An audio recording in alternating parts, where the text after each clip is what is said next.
as somebody who's been through some really hard times in war, been injured twice, has had to overcome some things, and has probably seen some very, very tragic things as well.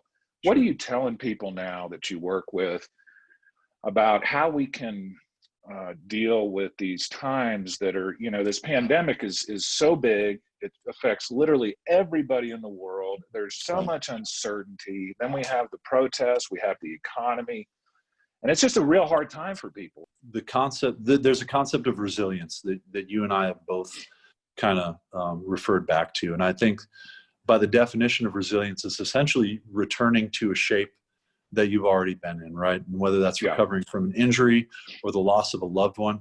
And if it hasn't happened to you personally, it's going to happen. At some point in your life, it necessarily will happen. And that's kind of how it happened to me. I had a great upbringing, never suffered any significant loss. Really everything was kind of laid out for me, and it was up to me to go out and take it. And then experience some setbacks, right? In terms of, multiple significant physical injuries, in terms of most recently the loss of our daughter, which we're still, and I think probably always will be dealing with, for sure.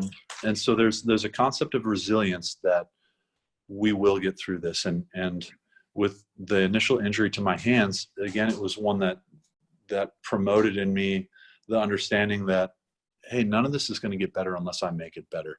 And I have to be a positive agent of change, not only at my own level, but hopefully for other people, right? And which I think is, to a large degree, why you're doing this podcast. Yeah. There's the concept of post-traumatic growth, which I think goes a step beyond. And so post-traumatic growth, in contrast to resilience, is that, yes, you've recovered and returned to your original shape, much like I did, I would say, with this situation of my hand injury, where I returned to a state of physical readiness. The post-traumatic growth portion of that was that now I was, what I like to say, primed to suffer additional injuries. Again, these injuries are going to happen. And that's not to say don't enjoy the good things in life. And hopefully it allows you to enjoy the good things more. But it also allows you to realize that with these setbacks, and whether the setbacks of personal injury or loss of family or friends, or in the case that we're in now, right, civil unrest, COVID-19, the economy, whatever, that these things are changeable. And I know a lot of people are having a hard time seeing the light at the end of the tunnel. And in the case, like you were talking about, of your son who's in high school, and, we're not going to go back to living in a world that looks like it did before these times. That's right. You know what? We don't have any influence over that.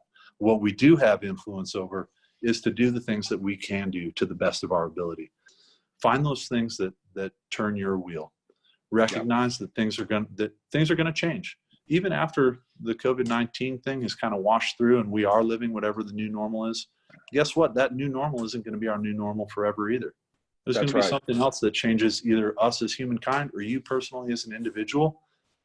And I think your message of positivity is one that it allowed me to heal faster, whether it's from the loss of our daughter, whether it was from my gunshot wound.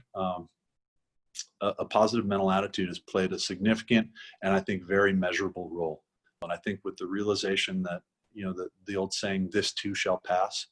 I think with the recognition that this is not forever, but there are things that we can do now to influence the outcome for ourselves, for our families, for people that we care about is a huge lesson to take away. And I think it's the most important takeaway that we've got nowadays. There's a great book, Nick, and you've referenced this concept multiple times in the podcast. There's a great book called Antifragile by an author named Nicholas Nassim Taleb. And the concept is really simple. He says, basically, there's three kinds of systems. There's fragile systems, which break easily. There's robust systems, which don't break easily, but they eventually break. And then there's systems that actually get stronger with stress. Mm-hmm. And so this concept of resilience, it's the same thing as resilience, anti-fragility. There's a famous saying, what doesn't kill me makes me stronger. It's kind of that concept. And so I love the way you put that. I mean, we basically have two options, Nick. We can feel sorry for ourselves, and we can be upset and depressed, and we can be part of all the negativity, or we can say, we're going to use this to get better, stronger. We're going to get better prepared for pandemics. We're going to do what we need to do with the police and some of the minority communities. And we can make things better. These are opportunities right now. We have opportunities to make our community and our country better. And so, Nick, I want to thank you so much for being a part of that. Thanks for being on the podcast. And I should have said this at the beginning, and I know you hear this all the time, but I feel like I need to say it anyway. Thank you for your service to our country. Oh, thank you for saying so. It's always nice to hear, and I know you genuinely appreciate it. And thank you for what you do as well. I really appreciate being with you.